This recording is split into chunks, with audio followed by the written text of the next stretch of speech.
Blatt's Beer is on the air. Blatt's Beer is everywhere. Blatt's, Milwaukee's finest beer, brings you transcribed Duffy's Tavern, starring Archie himself, Ed Gardner.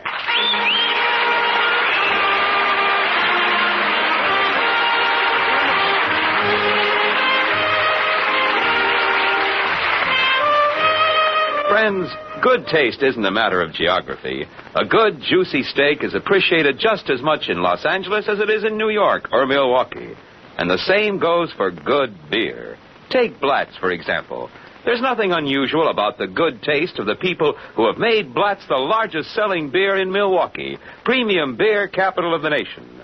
They're the same kind of particular people who have made Blatt's the largest selling Milwaukee beer in scores of other cities in 48 states and 29 foreign countries.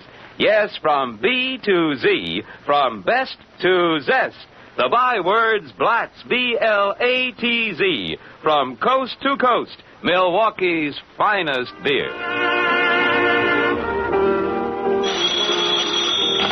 Hello, Duffy's Tavern, where you'll eat meat to eat and drink Blatt's beer. Archie, the manager, speaking. Duffy ain't here. Oh, hello, Duffy. What's cooking? Nothing. The chef just quit. No, the hours was okay, and the pay was okay. It was his cooking. He couldn't stand it. What'll our customers do if we don't serve some food? If we don't serve some food, do the same as when we serve food. They'll eat someplace else.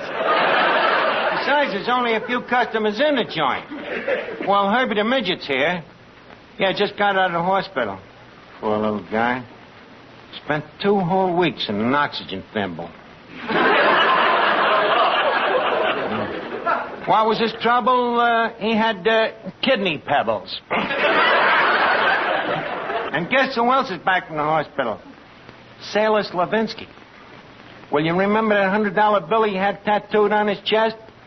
He was robbed. Huh? No, just a flesh wound. But the joke was on the crooks.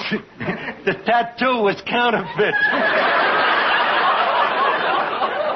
Hey, that reminds me, Slippery McGuire's coming down tonight.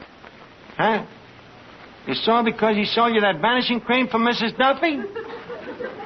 But Duffy, he didn't guarantee to make a vanish permanent. Okay, so he's a phony. But he's my pal. And I will brook no insults on his behalf. Good day, sir. Eddie. Yes, sir, Mr. Archie? Eddie, Slippery McGuire's coming down here tonight, so leave us lay out the welcome mat for him, huh? We can't do it. Why not? He swiped it the last time he was here. Well, that's all in the past, Eddie. Slippery's gone straight. After all, a leopard can change his spots, can't he? Well, if he does, it'll be for stripes. Just a second. I'll have you know that Slippery McGuire and me has been pals ever since our school days. Some pal. Every time that crook comes down to here, he swindles you out of your money, and you wind up calling him a dirty, thieving crook. Well, that's true friendship. The guy must think an awful lot of me to put up with it. You know, Slippery McGuire and me has been pals ever since our school days. We was in PS4 together. Is that so? Yeah, he was even treasurer of our graduating class. You mean you graduated with Slippery? Miss Duffy, yes. As a matter of fact, there was no graduation that year. The cap and gown money disappeared. He started kind of young, didn't he? Yeah, and it was quite a blow to Slippery's father, one of the finest men I've ever met. But it wasn't his fault he couldn't guide Slippery in the right direction. How come? He could only see him on visiting days. A chip off the old cell block, huh? Yeah. What about his mother? Mrs. McGuire, sweet old lady. But she could never learn to refuse Slippery nothing, you know? She spoiled him. He'd come in and say, Mom, I need a $5 bill. She'd go right down the cellar and print one.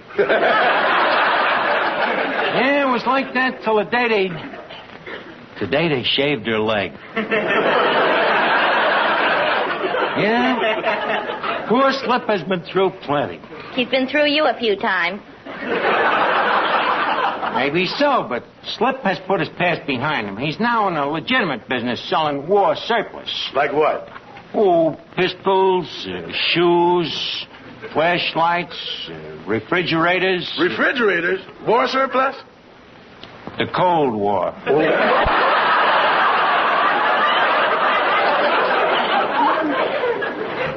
You know, Eddie, I'd like to throw some business Slippery's way. You might think I'm going hog wild, but you know what I'm going to buy? For what? An airplane. An airplane? Yeah. You know, I've always wanted to fly. Well, have you ever considered a kite? Don't belittle me, Eddie. You know, he's always getting rid of second-hand planes, and maybe Slippery can get me one.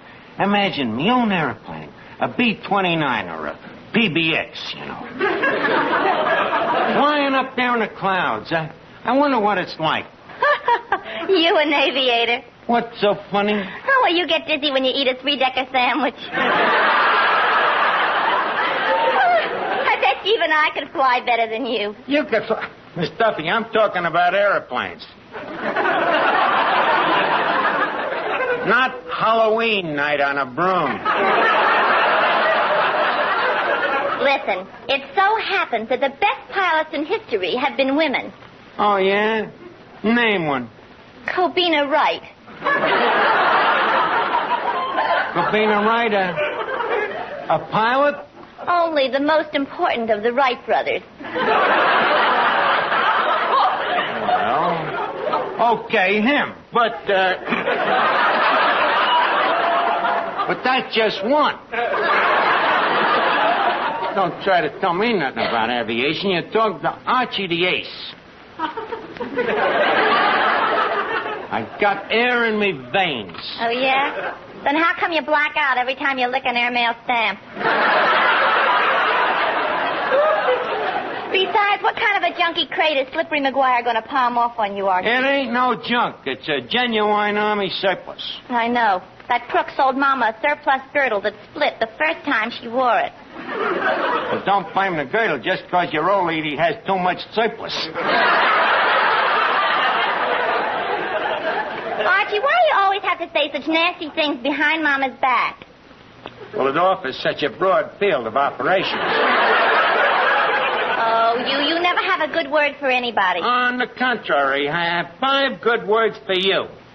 Hit the road. That's only 3.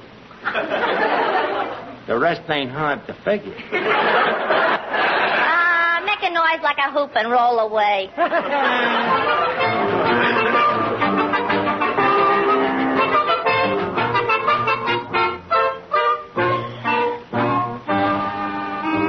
Say, Mr. Archie. What is it, Eddie? Your friend Slippery McGuire's here.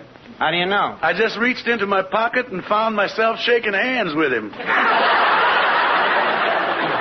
Please, Eddie, quiet. You'll embarrass him. Well, Archie, my old pal. Well, Slippery, my old buddy. My old schoolmate. My old sidekick. The next voice you hear will be that of the old prosecuting attorney. Eddie, cut out to rejoin us. Well, Slip, it's great to see you. I guess you've been working hard? Well, not too hard, Arch. I like to take things easy.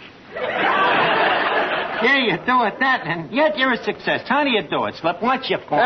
Very simple, Arch. Hear no evil, speak no evil, and keep moving. Still the same old Slip. You know, I've missed you lately. You must have been away, huh? Oh, only for 30 days. What was you doing? 30 days. I mean, I've been putting in some time for the government. You know, working on this surplus army stuff. Oh, yeah. I've been meaning to ask you, Slip. Ain't it a little late to be selling army surplus? Arch, come here. This is surplus army surplus. You're right on the ball, ain't you, Slip? Sure, Arch. I'm only selling things that people can use in practical everyday life. Yeah, practical everything? Yeah. Like what? Well, like landing barges, steam shovels, Quonset huts, anchors, ripcords, parachutes. Just a second. What's practical about a ripcord? What else are you selling? Well, let's put it this way, Arch. What do you need? Well, I don't really need nothing, but I was kind of toying with the idea. It's silly to say it. Go ahead, tell your old pal. Nah, it's too absurd. What is it, Arch? I was thinking of an airplane. A fighter or a bomber? Slim, you mean there's a chance? Look, Arch, how much have you got to spend? Well, not very much, just $14. $14? For that, I wouldn't sell a plane to my own brother. Well, that's all I got. Brother, you bought yourself a plane. Of course, for that price, it won't be a four-motor job. No, 4 motors. No. Well, how about one of them helium copters? Oh, well, that's a cinch. Just give me the $14 and I'll go get it out of stock before somebody else grabs it. Okay, here, Slip. Good luck and happy landing. Roger. Wilco. Arch, you're taking to it like a duck. See you later, you ace, you. So long, Slip. Oh, boy. Hey, Eddie. Yeah? Eddie, guess what? Slipper's going to get me one of them helium copters. A what? One of them airplanes you can land on a dime. 3-1 that Slippery don't leave you a dime to land it on. Oh, no? Eddie, I can see myself right now. Me hand froze to the controls. Coming in for a graceful crash landing. All of a sudden, I get a flash on the radio. Stand by for ceiling 0. Oh, Finnegan. Hey, Finnegan, maybe you'd be interested in my new project. Do you like flying? No, not me. Why not? My arms get tired.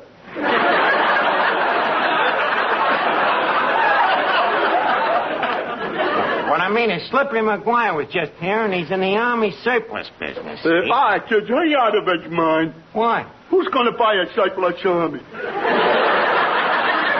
Hey, did you buy anything from him? Yeah, I bought an airplane. No fooling. What kind? Well, you know what a helium copter is? Sure, a guy who cops helium. Well, not exactly. No? It's an airplane. And terrific. It can go straight up in the air and straight down, sideways, frontwards, backwards, you know. It's ambidextrous. And, in fact, it can do everything that a bird can do. Oh, yeah?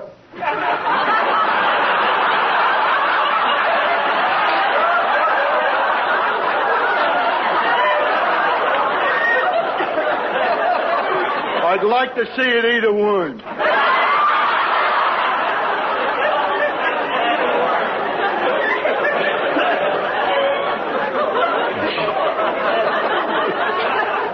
You know, I think you've got a nice, clean air pocket where your head should be. Thanks, Arch. I've always considered myself air-minded. So have I. But there's only one thing I can't understand. What's that? What holds an airplane up in the air? Well, that's a thing I'll have to explain to you. You know, it's one of the basic laws of physics. For instance, you take air, that's H2O. It's much heavier than water. Now, on the other hand, metal is a conductor which conducts the oxygen through the hydrogen, which creates a vacuum which gives us gravity. Which, in turn, naturally pulls the plane up into the air. Is it clear so far? Arch, what am I, a dope? No, but even I had a little trouble with it at first. Well, to go on, you see, we take the stratosphere. What's that? Well, it's what it sounds like. It's a fear of high places. Stratosphere. Now, in order to fly a straight line, the navigator checks the ground speed against the plane speed, which is, shall we assume, 200 Fahrenheit an hour? Arch, that sounds like a lot of Fahrenheit. Well, don't forget, we've come a long way since the days when we had to land a plane by hand. Today we have automatic horsepower, frequency modulation, wing spreads as high as 39 RPMs, automatic tail fins in case the rudder goes on the blink. You know what used to happen in the old days when the rudder went on the blink? The cow didn't give no milk.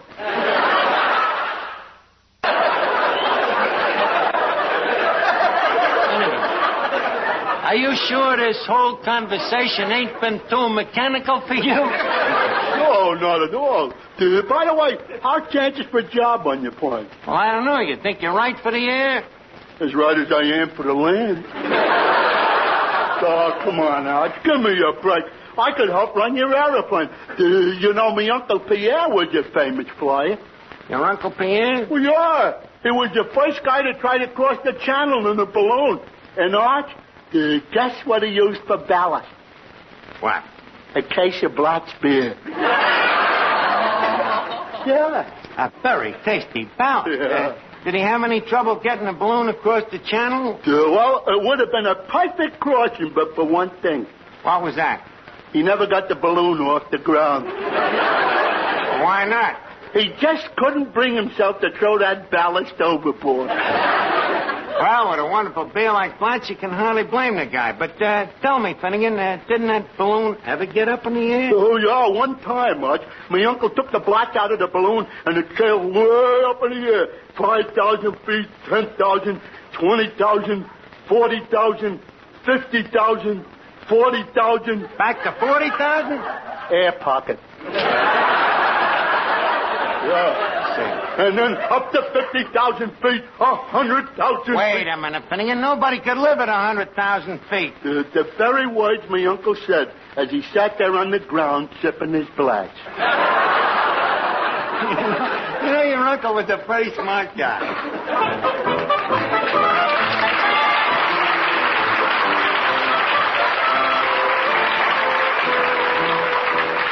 Well, Arch, I'm back. You're back, Slimp, huh? Tell me, where's me helium? Look, Arch, we've hit a little snag here. The Army's getting a little sticky about their aeroplanes. Yeah, huh? We'll have to clear this deal through Washington. Who in Washington? Come here, Arch. Nobody listening? No. Can I trust you? Say. The man I'm talking about is you-know-who. No kidding. You know who? Arch, please don't mention names. Yes, sir, we're taking this right up to the top. Give me the phone. Yeah, Slip. Thanks. Hello. Hello, operator. Washington, D.C., please. Hello, Arch. This is Slip. Oh, cat. Trigby Lee himself. Hey, look, Dean, I got something for you to clear through you-know-who. Yeah, a buddy of mine wants to buy a helicopter. Yeah, something in the $10 to $15 bracket. In the bag? Swell, Dean. Well, give my regards to the gang on Pennsylvania Avenue. Oh, by the way, tell Harry I'm still trying to get that Spike Jones record of the Missouri Waltz, will you? So long, Dean. You're all set. You got yourself an airplane. Oh, gee, thanks. Boy, I can hardly wait till I take me first spin in that helium The counter. first spin? Just a minute, Arch. You won't be able to take that plane up in the air. Why not? No propeller. What? Arch, did you ever hear of anybody buying an airplane with a propeller for $14? No. Well, then let's be reasonable. Okay, how much more for the propeller? $1.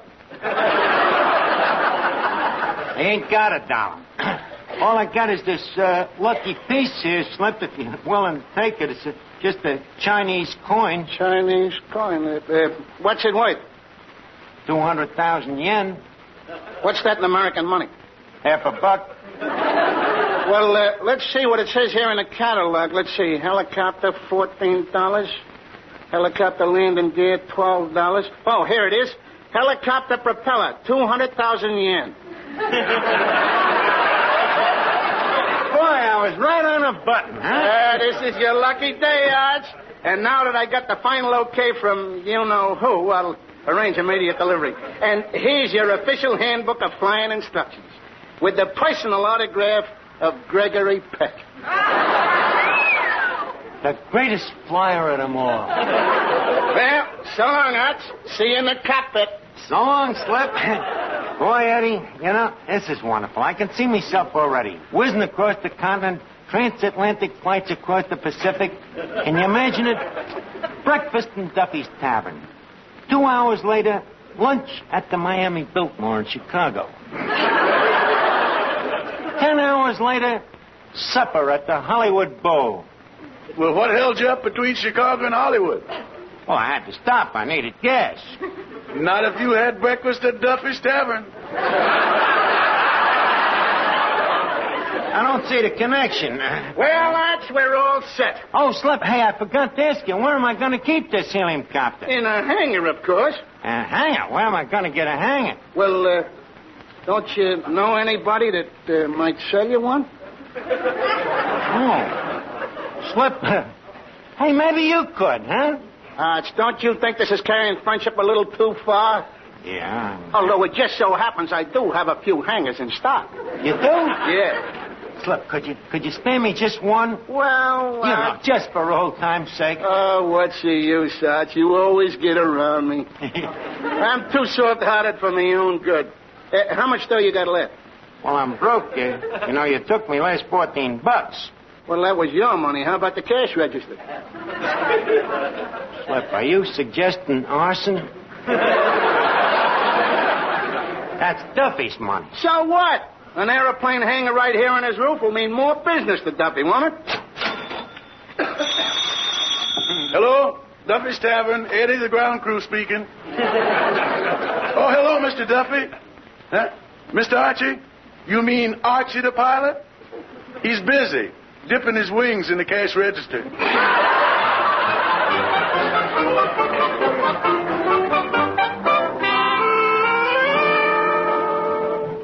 By the way, how much is this hangar? Well, let's see the catalog here. List price, June, it's $7. Well, that's okay. I get $10 here. 10? Oh. Well, that's June. Let's see. July, $8. August, $9. Arch, what month is this? September. That'll make it even $10. Yes, sir. And to show you what a good fellow I am, with the hangar, I'm going to throw in a windsock. Well, thanks, Slip. I wear a size 12. I'll make a note of that. Well, Arch, one more meeting with our contact, you-know-who, and we'll have you up in the air. I'll be right back with the plane.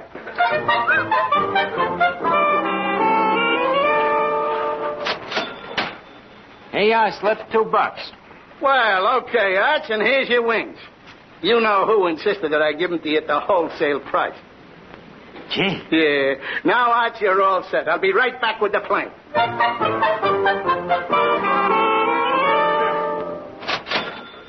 Here you are, Slip. $2.25. And here you are, Arch.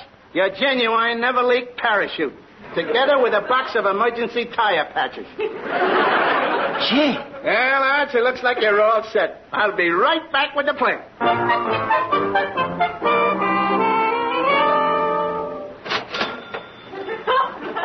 75, 85, 90 cents. Here it is, Slip. Okay, Arch, and here's your non-skid, white-wall, retractable landing gear. Gee. Well, Slip, when do I get me plane? Just as soon as I get final clearance from you-know-who.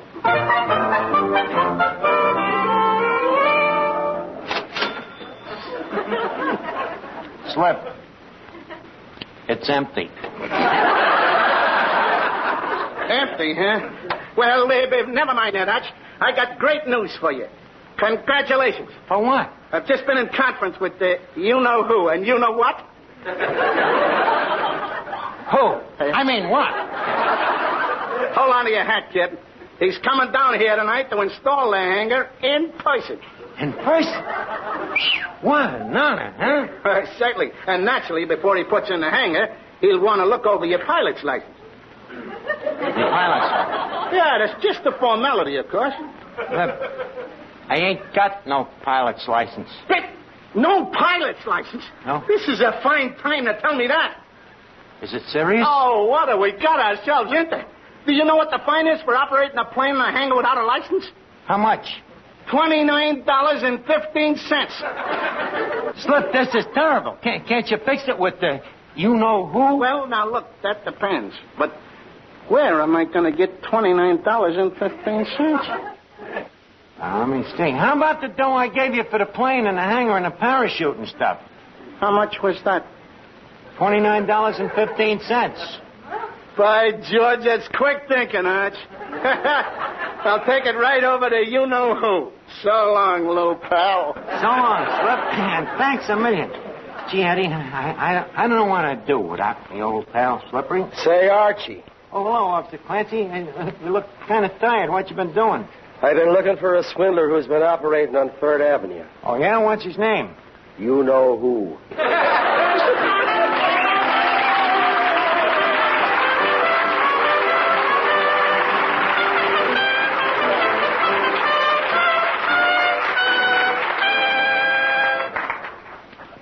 Three from 5 is 2. Carry the 3 Z's and add 4. What you doing, Miss Duffy? I'm subtracting $29.15 from your weekly salary. What's so tough about that?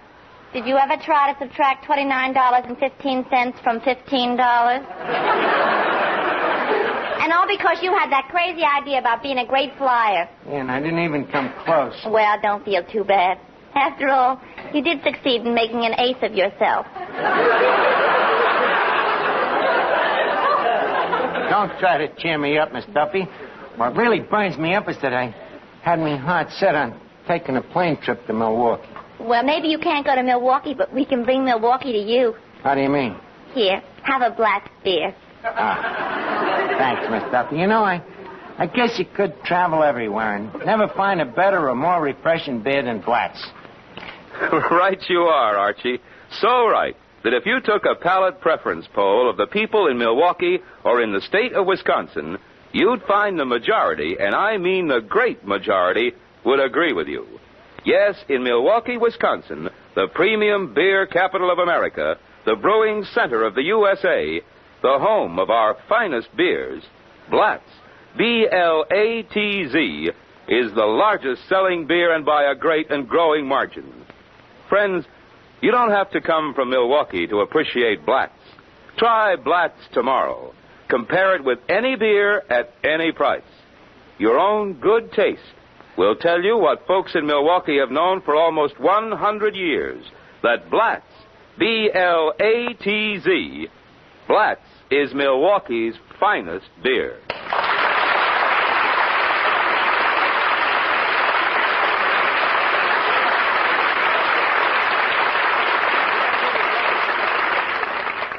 I'm from Milwaukee, and I ought to know.